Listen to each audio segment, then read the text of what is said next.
I'm Jim Check. You're watching Kelowna Now. I have with me on the phone and soon to be on the screen Ian Burns, all the way from Ottawa, Ontario, our nation's capital.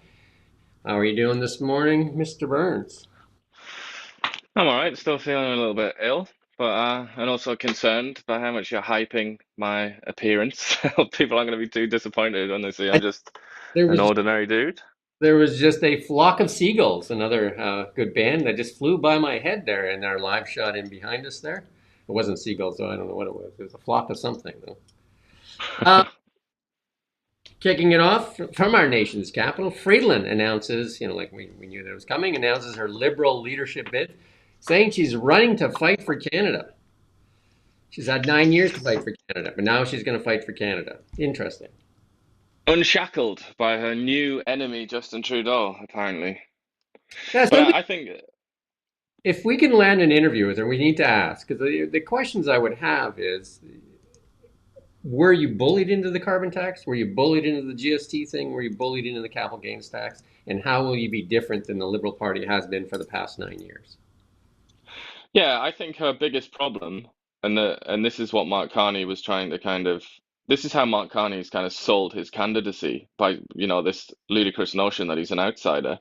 Yeah. It's because Freeland has been there all along, and she's been at the she's been at the top of the tree for 5 years, basically, in the Trudeau government, and the statistics speak for themselves. You can't run away from the data, which shows that GDP per capita has fallen, the deficit has increased. Yeah, there are lots of other measures as well, like unemployment, inflation, all sorts of problems. And she's going to be, that's just going to follow her around in this entire debate about who becomes leader, and then forevermore, really. That's gonna stick to her. And then the Liberals might not ask her this question, but other people will ask her why she decided to freeze people's bank accounts, which, led to, let's say, a diminution in Canada's reputation around the world, Yeah. particularly in the United States. I guess So, lots of questions she's going to be asked, and it's all based on her actual time in government, which isn't true for Mark Carney. well, I guess her only card that I think she can play is that she was bullied because her statements, her resignation statement, basically, she called it a political gimmick. So if she called it a political gimmick, but she trotted it out there and supported it publicly, so was she pressured to do it? Because that would be an answer that I would want to hear. And then if that's the case, was she pressured into a whole bunch of things? Because if not, then she owns this record. I mean, Mark Carney. We're going to hear from Mark Carney later, where he talks about how like the only problem with Canada, it seems to be, is the slogans by Pierre Poilievre, and I don't think Canadians are suffering from slogans. They're suffering from real financial harm.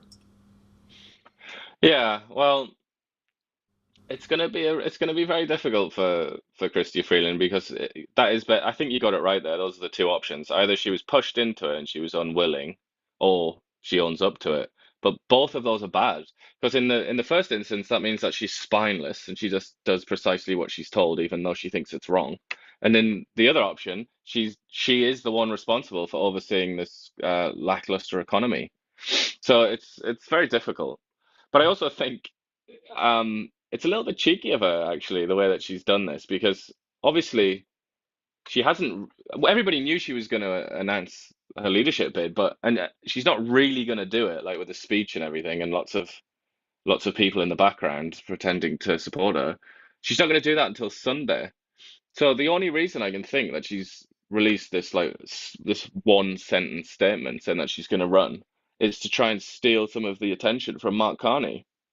And it's quite, politicians are experts at this, at like when to drop news to sort of maximize your exposure and also to hurt your enemies. So a lot of the time they'll hold a press conference at the same time as somebody they don't like in an attempt to try and like smother their coverage, make it harder for them to get exposure. And I feel like she's done this, or her team have done this very much intentionally. They've done it today to try and wash away the sort of discussion about Carney and the exposure of Carney. So yeah, let's move on to Carney there. So the headline on Kelowna Now this morning is, "I've helped save two economies," and that's Mark Carney as he announced his leadership bid in Edmonton.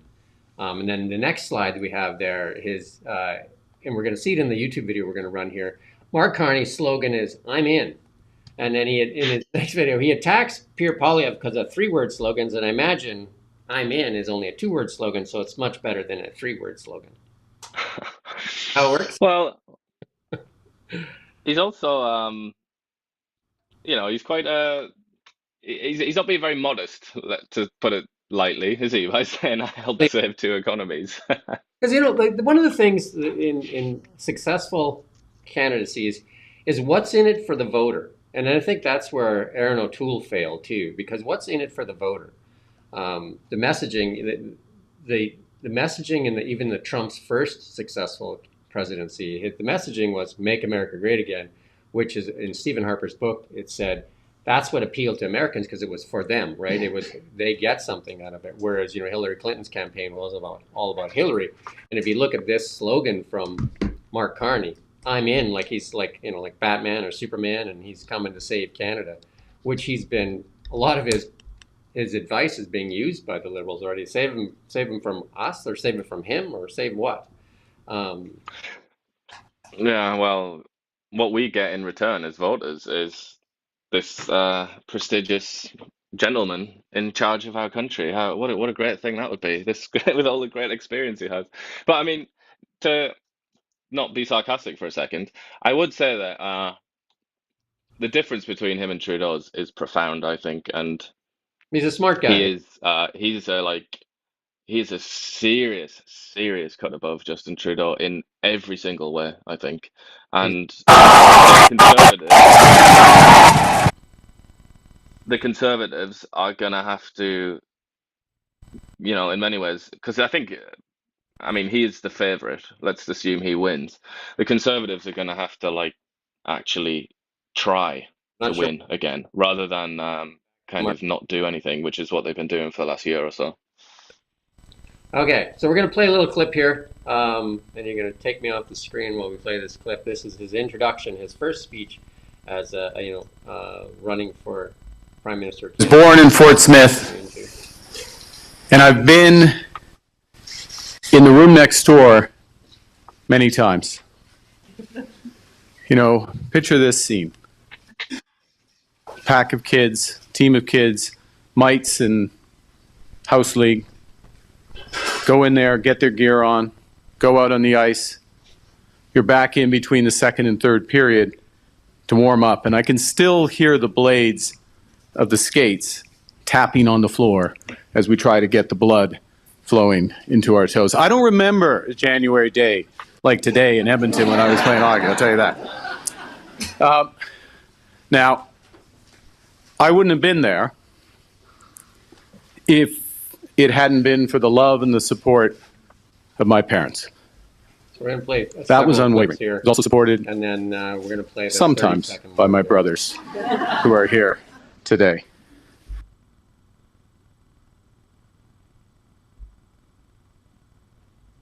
Woo!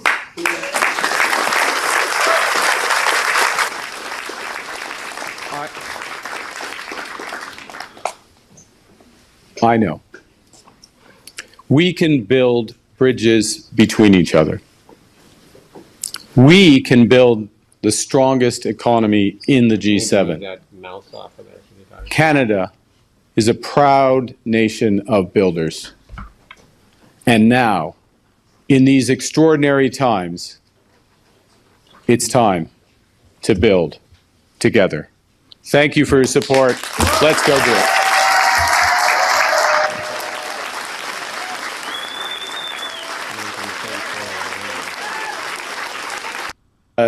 Quickly, I'm going to edit. Look, I've said for a long time that if you were going to take out the carbon tax, you should replace it with something that is at least, if not more, effective. And by effective, it's not just having the same impact in reducing greenhouse gas emissions, but it's making our companies more competitive, it's creating jobs, it's ensuring that Canadian households are made whole in terms of their finances. Because perception may be that it takes out more than the rebate provides, but reality is different. And Canadians will miss that money. So you need a comprehensive approach. You need a comprehensive plan, not just a soundbite that fits on electorate. So there you go. From Mark Carney, it sounds like he's going to change the way the carbon tax is applied. Definitely not get rid of it in entirety. Is that what you got out of that? Yeah, like perhaps putting it onto, the wellhead, as they say, metaphorically speaking, to put it onto businesses directly. But he's tried to, and it was the same when he spoke to Jon Stewart in the US, where he was saying it's what he reading between the lines and to translate what he said, it was basically policies like this are not palatable in the current economic environment and political environment. Therefore, we have to apply them in a different way that doesn't affect people's wallets. So That's that seems to me that would be his strategy. that's been the cornerstone of the Liberal Party, the climate change and the carbon tax. That is something that they've run and they've rebranded it several times, calling it the carbon rebate. Like there was an MP that said it's not a tax, that it's a levy. They tried to repackage it and resell it, and this sounds just like a new and improved repackaging by Mark Carney. Probably a more intelligent way to do it, because he's definitely not. He's a very smart guy for sure. Um, Yeah, it's. I think really they dug themselves into a bit of a hole on this, on a lot of their environmental policies, and they're in a bad spot where lots of Canadians, possibly the majority, don't want any of this kind of stuff because they recognize that it affects their quality of life. But still, some of their core supporters in the Liberal Party and on the left generally, still, what's they going haven't dropped climate change as an issue. They're still really, really terrified about it, and they really want to get emissions down, and they want the energy transformation and all the rest of it. They're really stuck on that, and they're really passionate about that. So, as somebody that wants to be the Liberal Party leader, you have to kind of balance those two facts somehow. And I guess that's his attempt at doing that. But yeah, I mean, there's every suggestion that he's going to be better at doing that than Justin Trudeau was.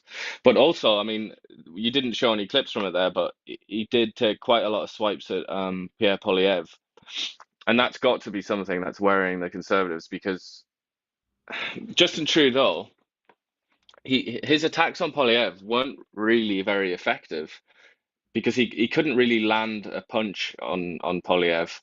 But Mark Carney is a completely different person. Mark Carney has like vastly more experience than Pierre Poilievre, and he just mocks Poilievre as like an amateur, basically. That's kind of that's his position.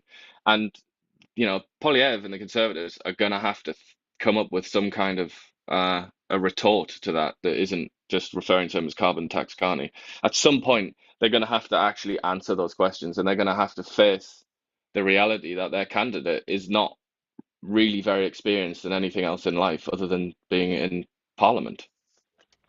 Again, I go back to this slogan, I'm in. It's all about him and what's in it for the voter with I'm in. I, Yeah, I think there's the arrogance for both of the potential candidates, for both of the potential leaders, Freeland and Carney. Their arrogance, or their like what's perceived as their arrogance and their aloofness and their like elitist attitude, that's definitely a vulnerability, I think, and something that will be exploited. But then again, Polyev, he's not completely free of accusations of arrogance himself, is he? So they're gonna have to do it in a smart way. if you talk about slogans, though, his slogans again are it's what's in it for Canadians, axe the tax, like that's a benefit to Canadians. I'm in. I don't see anything other than all about himself. And I would say Aaron O'Toole's campaign was very similar to that when he was a conservative. Yeah. Well, this is the thing with Carney, though. This has been going on so long, hasn't it? Ever since he was the governor of the Bank of Canada, there's been discussions about him becoming the prime minister, and all these attempts to kind of like draft him into politics, and it's almost like that like people have been begging him for decades to get into politics, and maybe that has kind of gone to his head, and he thinks like, okay, I'm gonna do it then. I'm gonna do it for you. I'm gonna come I think, in and save the world kind of thing. And that's obviously not an attitude that's gonna go down well. So yeah, they need to work on that as well. yeah, the only thing missing in the photo was a cape. But yeah, I mean, for all that, easy to mock, I would say. But I do think that the Conservatives now have a real challenge. If he wins, which it looks like he will, they're going to have to up their game, and they're not going to be able to mess around anymore, which I would say they have been doing for at least a year now. They've been coasting, and really they've not been clear, and they've not taken any hard positions on anything. And Pierre Poilievre has been dodging questions for so long now, and he did just yesterday dodge the question about Danielle Smith's position on the oil and gas, potentially using that to retaliate against Donald Trump. He dodged the question 3 or 4 times, and I think with Carney, he's not going to be able to get away with that, I don't think, and he's gonna have to start answering questions like that. So we're gonna, again, presuming he wins, we're gonna see a big change, I would say, in the What in the political landscape. has Justin Trudeau formally come out in support of Carney, or is it just? I mean, I hear lots of rumors about it, but has he formally come out? No, and I would be very surprised if he did. I don't think he's gonna. I don't think he would formally do it. But I mean, behind the scenes, because like we were saying yesterday, the Canadian elite is like embarrassingly incestuous, and such a tiny group of people that everything they do and say basically comes out in the press because there are certain members of the press that are also in that group, and it's very well documented that Trudeau is Carney's number one fan. Yeah, and that's who he wanted to replace Freeland with Yeah, I mean, as it flies, finance minister. flies in the face of his big speech, though, that he gave on the American election about him being a feminist and that women can always count on him. So if he's Well, how do you know Mark Carney isn't a woman? we'll leave that there. Let's move on to the TikTok ban that's supposedly going to happen here before Donald Trump. They supposedly going to get banned for Donald Trump takes the presidency on January 20th, and I'm assuming Donald Trump would just reverse it because he seems to be the president of TikTok is going to be at the top of the stage there, along with Bezos and Zuckerberg and Musk, but the TikTok president is going to be seated next with them. Yeah, it's got very weird all of a sudden. I mean, there was a bipartisan sort of consensus on TikTok for a long time, and I think a lot of the Republican Party is still on board with banning TikTok. And Trump himself tried to ban it, didn't he? I'm not misremembering that. I think that was in his first term. That was in his first So term, it, banning it. sorry, what was that? In his first term, he was banning it. That's exactly right, and he took a lot of heat and pushback on it when he was doing it. Yeah, well, that's kind of the way of things with Trump, isn't it? He gets criticized when he does it himself, and then a few years later, his opponents do it as well. But yeah, it's a bit of an odd one, yeah, and he's in a pickle, isn't he, Trump? Because I think he recognizes that TikTok was more favorable for him, wasn't it, in the election than it was for the Democrats. So I think they wouldn't want to get rid of a platform that is seen as beneficial to them. But at the end of the day, TikTok is owned by a Chinese company. Chinese companies are, you Yeah. know, basically owned by the Communist Party. I mean, you can use whatever word you want to describe the relationship, but the Communist Party in China has um, extensive control over It's owned by companies and individuals in China. So it would make sense for them to ban it, I guess. it's owned by ByteDance, and I think the reason that the Trump administration is looking at is not so much because it favored him, but it's really a platform of the youth, and we know that here in Canada as well. Like I mean, it is a very large audience for the young people, right? They've kind of moved away from the Facebook, and that they say that's more of an old person's platform now, and TikTok and I guess Instagram Reels is where people spend their time. Yeah, I think TikTok, it's almost kind of 100%, isn't it, among certain demographics? So that just is the social media app, and that's like basically all they use to express themselves and communicate. So, I mean, they're obviously going to take it quite badly. And so I've already seen some people talking on, I think it was Twitter, about going over to like the Chinese version of uh, of TikTok and and just like they're going to look for Yeah. any alternative that they can find, really, that's as similar to TikTok as they can get, and that might end up being worse. So it might be one of the sort of unintended consequences of this ban. So a lot of creators on both sides of the border, that's their life now. That's how they earn their living. They're creators on TikTok, and TikTok shares that revenue with them. So that's their whole economic model. Yeah. And some of the stuff that comes out of TikTok, it's astonishingly high quality, I would say. Some of these kids produce where because they figured out how to record, like to do cuts and things, and to like they almost make like they can make like a mini drama, like a little sketch show or something, and the quality is it can it can be really high. So there's going to be a lot of people upset for sure. Joe Rogan, no friend of Justin Trudeau for sure, comes out. You have this in your five things, and he says some pretty mean things or derogatory things on. And he's got a big audience. He's the largest podcaster in the United States. Well, and they say in a lot of the media outlets call him the most influential media outlet in the United States. So he's got like even though people say why would you run this? I mean he is influential. He's the largest audience of any like news outlet. Like he's got big audience, right? Totally. I mean, you wouldn't be questioning why you would discuss this if it was like Walter Cronkite back in the day. And I know it sounds absurd, but he is the equivalent of that now. That he is the equivalent of kind of like the voice of America or whatever, or at least half of America. Well, So he's of extraordinarily high importance, I would say. Yeah, he has to be discussed. a lot of the liberal media outlets in the United States credit him for Donald Trump's victory, saying that they don't have a Joe Rogan. The silly thing is that Joe Rogan was on the Democratic side, and then they went too far for him, and then he switched, I guess. Well, yeah, Joe Rogan, Donald Trump, Robert Kennedy, Well, Tulsi Gabbard. It's quite a long list, isn't it? uh, Trudeau says everything's on the table, and when he met with the premiers, and then Well, that was just this morning that he said that. the big fight now with obviously Daniel Smith is the bad guy in this. They're trying to make her the um, the villain. Yeah, well, she has been made into a pariah, hasn't she? Because she's the only one. I mean, even Scott Moe, he's all in, and then, Doug Ford has had his run-ins with Trudeau.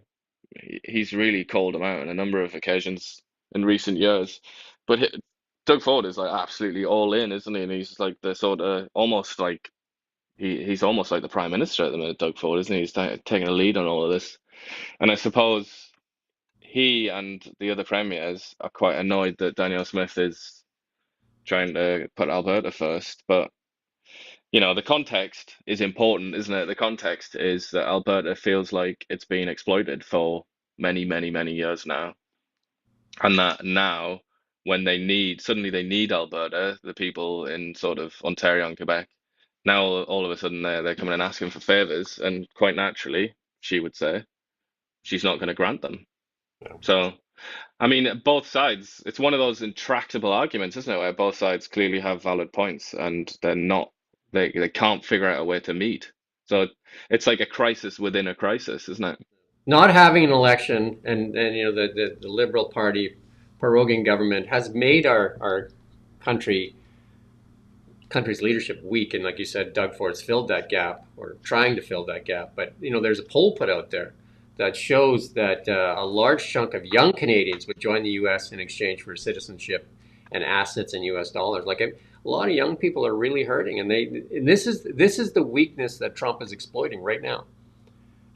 He's exploiting this vacuum of leadership. Like we need an election to fill this void. We need an election. We need a clear mandate, whether that's Pierre Poilievre or Mark Carney. We need a clear leader with a mandate, or Christia Yeah, Jagmeet Singh for that matter. yeah. I think this is going to follow Trudeau around in a way that maybe he wasn't predicting in terms of like his legacy. I think this decision to prorogue at this moment of all moments, Yeah. all the times, he prorogued Parliament before in what was it, 2019, 2021? He prorogued it then, and that was a bit controversial, but it's nothing like this because this is like it's not an exaggeration to say that this is this will determine the future of Canada, what happens. Like maybe even the existence of the country as we know it now. If it leads to Alberta separating, let's say, for example, Yeah. then this could be one of the most important moments in the entire history of Canada. And Justin Trudeau is prorogue Parliament so that Liberals can talk about themselves and further their ambitions. I mean, it's bad fare, isn't it? If I was Daniel Smith, my response would be, you want to show that you love Canada, you want to show leadership, call an election right now, and I will follow the lead. But I mean, she can say that easily because I think that the Liberals are really playing a selfish role here. Like, and it's just not for the betterment of Canadians. Well, it's also kind of if you look at it objectively, try to look at it neutrally. Like for example, trying to imagine this was happening in another country. You would look at it and you'd say, God, that's dumb, isn't it? You'd say that is so stupid. Almost like if you were a business, let's say, and you were talking about like a huge deal that you were going to do with another business, maybe a somewhat dangerous business, like predatory business, and then just before you went in, your CEO stepped down, and you'd spent 3 months trying to think who's going to be your next CEO. Like you would look at that and say, that's a really dumb company. What are they doing that for? And yet, here we are in a country, and it's like it's almost life and death, really. And and we're doing this. It is crazy, and I feel like maybe Polyev and other and Singh and even the Bloc Québécois, maybe they're not making enough noise about this because it is really the issue of the day. So you put up this thing in 5 things. The BBC, which you're familiar with, published an article, Mark Carney, kind of like throwing some shade on him as an unreliable boyfriend among some politicians in his role in the Brexit debate. So, he's promoting himself as saving 2 economies, and then here's a BBC article saying, well, maybe not. Well, he's as I've been saying to you, he doesn't have an unblemished record in Britain. Quite the contrary, actually. He's looked upon as a bit of a failure by a lot of people. And it's very interesting that, he was appointed by the Conservative Party in England. They headhunted him and they spoke about him as being like the greatest central banker of his generation, like a revolutionary figure of almost like bottomless talent. So they went over and they brought him, and the first ever non-British governor of the Bank of England. And then yesterday, when he announced Carney, he attacked the Conservative Party in England. So that sort of gives you an indication of what the relationship is like. It's soured, and he's now looked upon as a sort of left-wing activist almost, or liberal activist in a position of political neutrality. So that he basically violated the norms of political neutrality of the Bank of England, and he tried to convince the British to vote against Brexit, which very unusual to do that. The governor of the Bank of England is supposed to be like a very boring grey man that sits in the shadows and doesn't do anything, but Carney was very like present in the media, and then he was also accused of being a bit kind of vacillating and sort of not really giving clear hints, because obviously the markets kind of hang on the every word of a central banker, don't they? And that's where the unreliable boyfriend thing comes from. The MP who said that is now one of the most powerful people in the British government, in the Labour Party, and yeah, that was certainly his reputation. And then that's before we talk about look at the British economy if you're interested. Look at the British economy over the last sort of 15 years. It's been abysmal. It's been a wretched economy with high inflation, pretty high unemployment, which was then exchanged for an asset bubble and money printing. It's not been good, it's not a good record. So yeah, the BBC sort of goes into some of that, so it's worth a read. And that's the record he's claiming where he's done good, and then obviously the BBC is saying not so much. So I guess if you're interested in Mark Carney, it behoove you to read that because that's the experience that he's promoting, and then that's the record that they're saying is actually exists. Polyev says he'll back tariffs on U.S. bound oil to combat won't say if he'll back tariffs on U.S. bound oil. They're trying to get him to kind of go against Danielle Smith, and he didn't answer that question. We talked about that a little bit earlier there, right? So he's kind of like holding back on that. But that's, anyone that has followed Polyev over the last year or so, or maybe more than that, they'll know that this is like become increasingly common for him. He's becoming a major question dodger, and I feel like if it's Carney, who I think is a cut above Trudeau, and also Freeland, if Carney's going to lead the Liberals, then there's going to be a spotlight shone on him and his penchant for dodging really serious questions. Because obviously this is a massive question that he might have to tell us what he's going to do as Prime Minister fairly soon, and yet he doesn't know, or he's too afraid to say. That doesn't really endear him to the Canadian people, I don't think. So he's gonna have to up his game a lot, I think. The IMF warns that Trump's plans could backfire on the U.S. They're saying all these tariffs could actually backfire on the U.S. I guess we're going to find out here in a very short period of time. Monday is the inauguration. Yeah, it's gonna be everybody's gonna be watching that, aren't they, to see what he says. Maybe he'll confirm in his speech. Yeah, the world. You put this up. The World Economic Outlook growth projections. Um, you want to talk to some of that? Well, what's interesting now is you look at Canada. Well, so look at the top there, US, Yeah.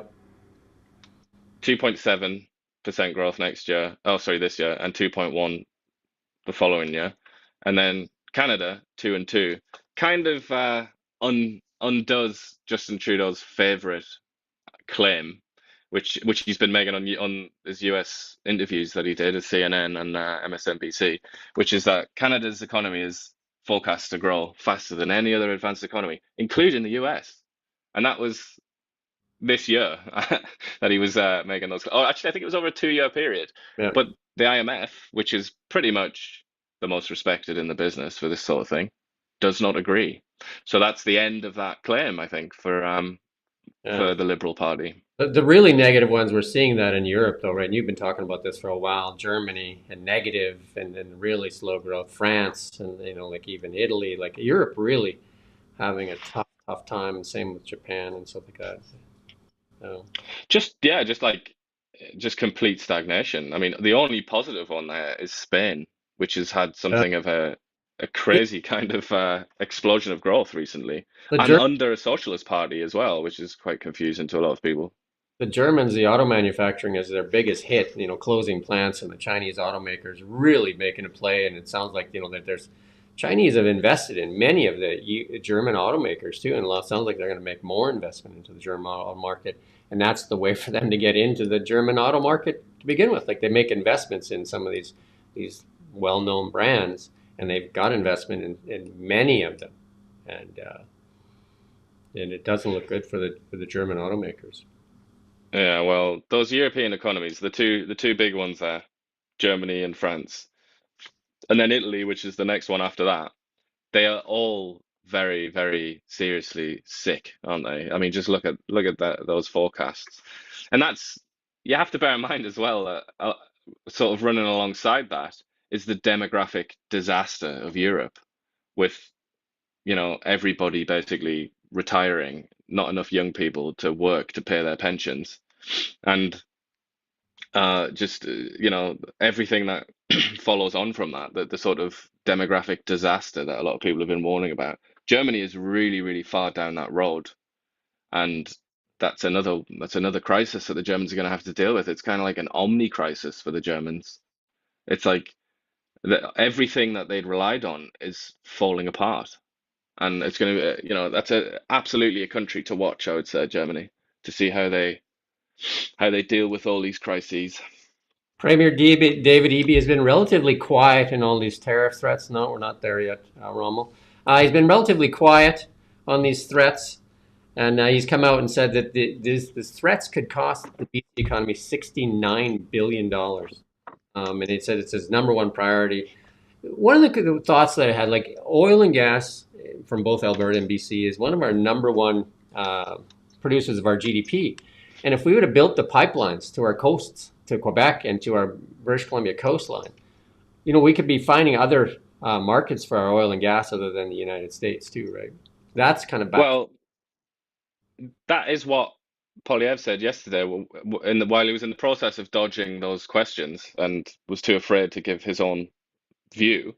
He attacked Trudeau about which we can all remember quite vividly, I think, anybody that watches economics in Canada, when Trudeau said there was no business case for setting up the infrastructure to export LNG to Europe and Asia. I mean, how bad does that sound in retrospect, especially now that the US has suddenly become a potential enemy of ours, and we're left with landlocked natural resources. It becomes, while the Europeans, we should add, remain just as desperate as ever for energy. It's It starts to sound more and more ridiculous that Trudeau ever said that, really, doesn't it? it's our unwillingness to invest in infrastructure to our ports. Like we've relied so heavily on the Americans because that's been the easier thing to do. But like we have the coastlines. We, like basically have our four coastlines, and that includes the Great Lakes. And like our rail system could be way better. Our, like our transport corridors could be way better, and so that we could tap Asian markets or European markets, and yet we don't. We spend so much time, and here we are, and we're so reliant on the Americans, and now we face like an economic threat that's could be devastating to Canada. Yeah. Well, it's not only that we have these ports, you know, we should emphasize, and it's not really emphasized that often, like what an unbelievable advantage it is on this planet. Like just unfathomable advantage to have an Atlantic and a Pacific coastline. It's like, you hear that in the context of the US and how lucky they are, but we have that as well. It's like it's almost like you're so lucky as a country if you've got that. And not only that, but we have the shortest routes to both Europe and Asia Yeah.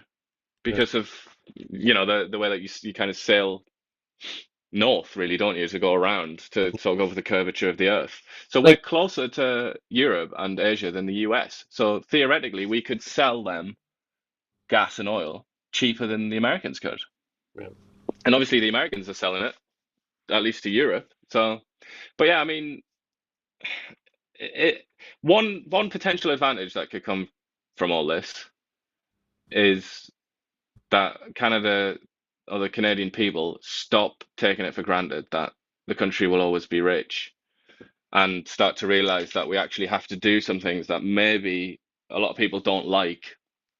For example, building pipelines, and maybe we have to risk overruling and upsetting people that live in Montreal that despise the oil industry.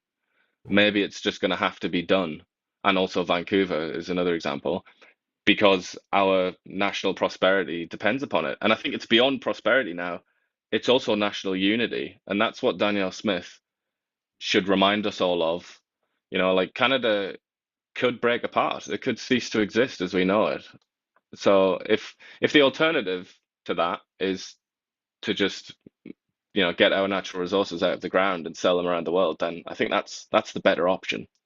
This is what I think that the Liberal government will wear. They've weakened Canada both from our resource sector and right now in a leadership perspective. Like Trump is bullying us to no end because we don't have strong leadership. We don't have a strong mandate. We have basically a government in transition, and they've asked for more time for transition instead of like being expediting it because like and that in itself is what if I was Daniel Smith I would point to call an election right now so that we can face this threat with some leadership and with some resolve. Yeah, because it's divide and rule at the minute for Trump, isn't it? And that's like the easiest thing to do, especially when you're the bigger power as they are. They're going in there like, Julius Caesar, We're, divide and rule, and just we're relying, it's easy pickings. yeah, we're relying on mercy basically at this point. Well, that's what he said, isn't it? That's what Trump said. He said that Trudeau came to him and said, "Please don't do this because it would destroy Canada." It's kind of like that's not how you negotiate with, the king of the jungle like that. It's I think almost like that weakness, if that's true, if he did say that, then to display that kind of weakness with Trump is only gonna like increase his bloodlust, isn't it? It's only gonna make it worse for yourself. Yeah. Um, let's move on to markets. Gold, again, year-to-date chart up there. In the Canadian, and I have it up in Canadian dollars today just to show you how much difference. It's the Canadian dollar getting weaker, and so gold, closing in on that $4,000 mark Canadian. You can see that the chart looks like it wants to go higher. You can see it off the far right there, and then Bitcoin broke over that $100,000 mark. We've been talking about that for the last few days, and it looks like it broke out of that high. Like we talk about how it need to break above that higher lows, and it looks like it's done that now. So, and the inauguration happens on January 20th, and this could be the springboard that Bitcoin needs to move above that $100,000 mark. And then like lots of times when these things move, they move in a they gap, and then it'll build a base again somewhere else. But it doesn't look like right now that it wants to move down. Like the headwinds, or not. I mean the winds are in the sail of Bitcoin for sure right now. There's no denying that from a technical perspective. And the Canadian dollar looks weak. There's a double, like a little top there on the dollar tried to move higher. It definitely needs, the dollar needs, that is the stock chart of Canada. That's what the Canadian dollar is. And right now it's showing weakness, and it needs a leader. If we get a leader in an election with a clear mandate and a majority, you're going to see that dollar move higher. I can almost guarantee that if we have a clear mandate and a majority government that all of a sudden favors resources, that dollar moves higher. Yeah, and certainly if some kind of positive sounds can be made to come out of Donald Trump's mouth about Canada, then that would also probably do us some favors, wouldn't it? Even the oil and gas stocks have been selling off this last little while because obviously they're all worried about um, the tariffs that are coming, right? And again, Monday, it's Monday. Monday is like the next business day. Today it's Friday. Like this happens like right away, and these things could happen right away. And here we are with a government that has really no leader right now, and nobody's listening to Justin Trudeau at this point. Yeah, almost it's almost painful to hear it, isn't it? It's almost painful to hear it described. If you look at it, we go back to Joe Rogan, one of the most powerful voices in media today. You look at the words he's used, and I would say they're very derogatory, and that's Joe Rogan's kind of like MO. But that's what's being portrayed as for Canadian leadership in the bigger world. I mean, we're being laughed at by Yeah. the audience that he has is massive. I mean, and also it's not consumed not only in the US but everywhere, like including in England, but certainly in England as well, I would say, from my own sort of just personal experience, people's perception of Canada, it's quite bad now, I think, and it never used to be that. It used to be the opposite. Canada in England used to be considered almost like a paradise. It was like the greatest country in the world where everybody wanted to live. And I would say But that like when I was in Vegas, that a lot of people, when I said it was from Canada, they're just like they feel sorry for you. And where it used to be the other way, yeah, I'd love to live in Canada, and it's just like, oh, we're sorry. yeah, it's like a tone of mockery. And even bear in mind in England, all the things that are going on in England with people being arrested for tweets and things. Like I still get people that want to kind of mock me almost, or like mock Canada as being like almost like a dictatorship and things like that. And it's kind of like, and certainly I would say the convoy, the Ottawa protests, the Freedom Convoy, that shocked a lot of people that I know personally. And I would say probably the majority of them being liberals and left-wing people. They were absolutely astonished by that. And I think that did a huge amount of damage to Canada's reputation. I know we spoke about that a little bit earlier, but that's still out there, that was one of the few Canadian stories that really broke out into the whole world, and everybody knew that was happening, and everybody saw the images of the police horses, and everybody saw the announcement about the bank accounts being frozen, and I think that kind of lingers, and that's I think that was the moment that Joe Rogan definitely turned against the Trudeau government. I remember that, and he said he would never go to Canada after that. You know what I mean? Like because well, Trudeau, Yeah. and it's just it is like the basic freedoms, and it seems like censorship was really one of the bigger things, and they were trying to push those bills through for censorship, and it seems like a lot of the people on the screaming left is censorship as their biggest thing that they were trying to push through all the time, and again, all they needed to do during that trucker protest was go up and meet with them, or have them come in and have a meeting. It seems so silly. Yeah, well, I remember being very intrigued by his strategy there because that did seem like the obvious thing, and it seems to me that that's what most political leaders would have done that. Yeah. But he chose the other option, and Even, I think that's because on a personal level, he had a huge amount of antagonism towards those people in particular and everything that they stood for, and I think he considered that like a personal battle that he needed to win. And in many ways, that was the beginning of the end for Justin, wasn't it? and I might get the name wrong, but I think it was Boris Yeltsin. Even when tanks were at his gate, he went out there and talked to them. Yeah, uh, and quite a number of examples. I mean, if you want to even go back to an absolute monarchy, like no freedom whatsoever for the people beneath you in the Middle Ages during the Peasants' Revolt, the king went out to meet the leader of that revolt. Later had him killed, obviously, but still did it because it was seen as necessary to like meet with these people who are expressing their grievances. Yeah. But that's kind of it seemed that was an error then. I mean, history will when this is all cleared up and the politics is kind of swept away and a more neutral perspective can be generated on this, then historians will judge that, and I think alongside this prorogation, maybe that will go down as a black mark on Mr. Trudeau.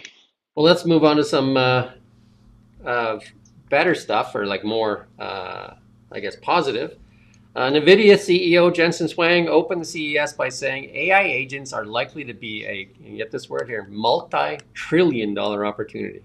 Multi-trillion-dollar opportunity. I listened to the speech. I was at the CES, um, and there was a lot of speeches there, including Linda Yaccarino of X. Lots of like really good speeches, and they're available too. And we can put some links up to them. You can go and listen to all those keynotes by many of the world leaders in technology.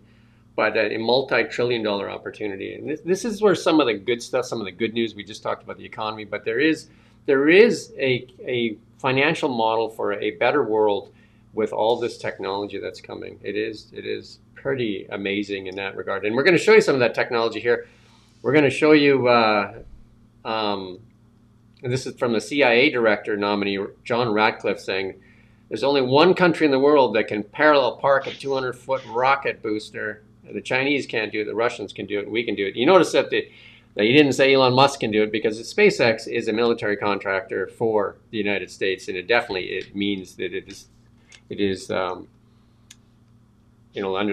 under the control and watch of definitely the U.S. And if we can play that clip there, Rommel. This is their second catch. We're having a little bit. We'll just give them a couple seconds here. This is the second catch of the booster. We're just having a little bit of fun here, trying to get it to work here, but might be working now. Did you watch that, Ian?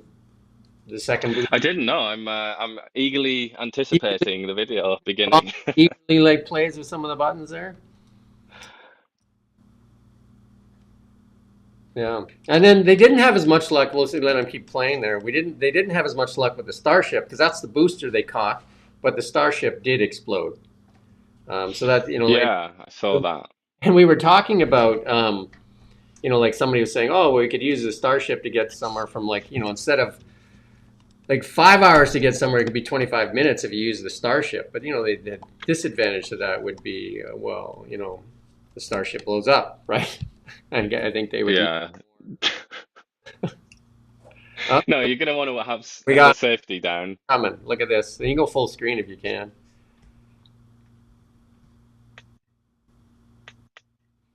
This is just literally amazing. You're catching this thing that's like 20 stories tall, and you're catching it in a couple of chopsticks there.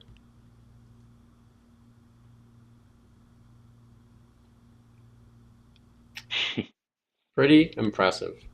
Very, very impressive. And then we're going to show you, and here's the Starship returning to Earth, if we can play this one. And the Starship is in bits and pieces. And that's out of the cockpit of an airplane, showing you the return of the Starship that was on top of the booster. And is there any word on where that debris landed, or did it all just burn up in the atmosphere? All burnt up there. There you go. But they say, like, if you use SpaceX for Earth transport, it would take from LA to New York, which is typically like 5.5 hours. It would be 25 minutes. That would be pretty glorious, wouldn't it? I mean, we could imagine Jeff Bezos and Elon Musk with their personal starships flying around the world. EV sales expected to exceed 22 million. Again, the black bar there is China. Like, look at the amount of EV sales in China. It's just incredible, the amount of stuff. And Yeah. obviously bigger. And then it remains to be seen what happens, because Donald Trump is likely going to kill the EV mandate, and he's likely going to kill the tax credits. And likely, if there's a conservative government here in Canada, that'll happen here as well, that the EV mandates will be taken away, and as well as the credit's already gone. The Liberal government ended the federal credit. They ran out of money. They said that they're going to end it in, like shortly, because they had some money, and then they looked the next day and they said, it ends today. There's no money. which is odd, right? Yeah, they seem to do that. They create a lot of schemes where it's like either until this date, or when, it runs out of money, or when all the applications are filled. Like, because that's the same with the Gaza refugee scheme. It's like 5,000 visas, all until this point. And it's kind of, I think a lot of people maybe feel cheated when that happens, because they look at the date, don't they, on a like a government program, and they say, okay, I've still got time. But then they don't look at the small print and see that it's really kind of like first come, first serve. I'd like to note, though, like the Chinese have done this without a carbon tax, and they've said, Xi Jinping has said that he would never put a carbon tax on his people because it would impoverish them, and he would never do that to his people. Yet their movement towards green energy, solar, wind, and EVs is bigger than anybody. And they own a lot of the materials, like solar panels. A lot of them are made in China. Batteries, all that kind of stuff. And they're leading in the world in that regard. Well, they're certainly, they're not short on government intervention, though, I would say. I would sort of remind people it's But like the most interventionist government in the world, probably. they do build some stuff at astounding rates. I had a conversation Yeah. with my daughter. She phoned me as she was driving in. She drives an EV as I do. And then she said that she had an aha moment. And she said, she was, kind of a fan of cars before. She drove a big Ford Expedition because, she had a dog and a kid and all that stuff, and they needed the room. And now she drives, a Tesla. And she said, it's just kind of like the iPhone, Dad. She said, it's like when I got my first iPhone, and a lot of people still using flip phones, and they're telling you that, the flip phone's better. And they just don't realize that the iPhone is way better than the flip phone. She hearkened that to the EV. She said, cheaper, better, faster, and safer, and not having to go to the gas station and all that. So she said people they're driving around in flip phones. I don't take from that what you want, but there you go. They're driving around in Nokias when she's got an iPhone. Yeah, basically that's what and I would have to agree with her. Although I did love my Nokia. I miss those days. Hey, there's still people out there that love Blackberries. I know a friend of mine that actually uses a Blackberry and loves it still. Yeah, well, it gives you an opportunity to like avoid the more full-on aspects of having a smartphone, doesn't it? Like what people consider to be quite damaging. My last BlackBerry was the 8380. Anyway, and we have this other Tesla thing here. We just to show you. It looks like a fleet of Teslas that have went off to help in the fire, and this is just a bunch of Cybertrucks again because they are an energy source. They can power homes. They can power businesses, and they also are connected with Starlink. So they become basically mobile communication and energy hubs. And that's kind of like a really cool thing when you're in an emergency. And I can bet you right now, a lot of places, including the Department of Homeland Security, are saying we need Cybertrucks because we need them in emergencies. Because I don't think anything else can. Although the Ford F-150 Lightning does something similar to that, but they don't have Starlink, so they just have to use a Starlink in there or something. But How long could you power a house for with the battery of a Cybertruck? they say a week. Really? Wow, that's a lot more than I would have expected. There you go. And then the meme. This one's for you. You're you're really bigging me up here, mate, for the big reveal. Due to being pretty, I will not be partaking in anything concerning suffering. And Well, that's certainly, the studies are in that show that that's actually just about true, isn't it? That appearances can really determine how hard your life is or how easy it is.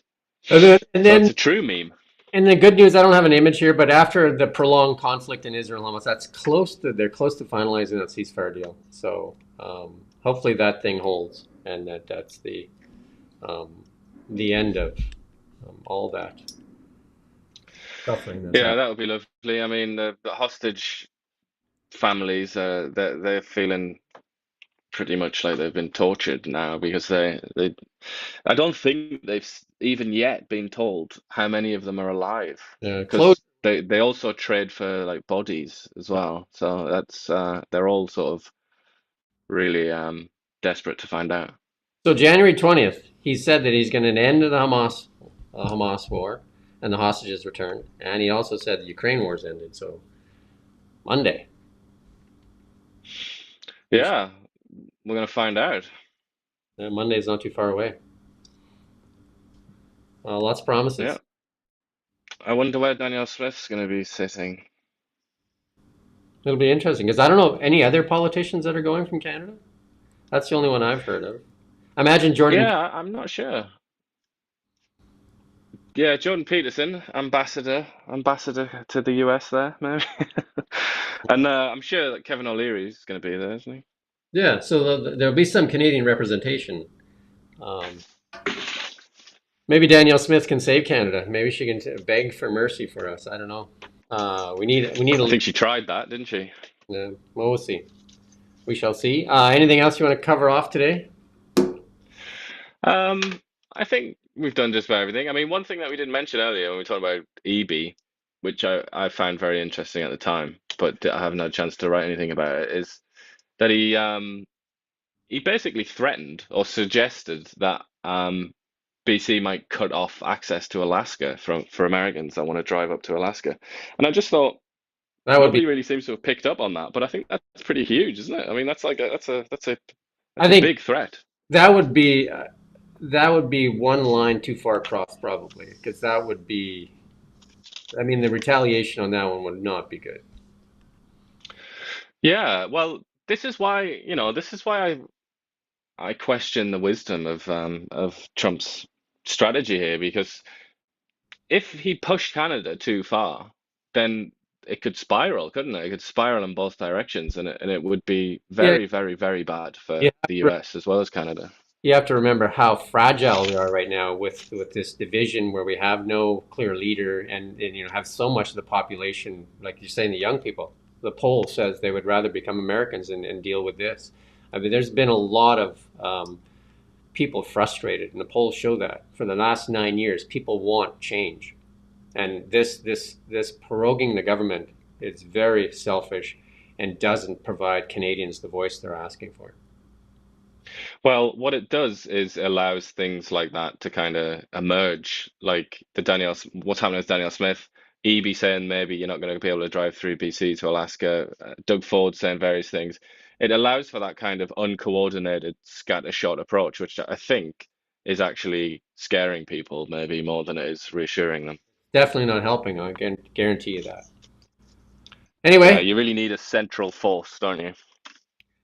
hopefully next week we get your smiling mug up there, and You can have that meme there. And we do hope you have a great weekend.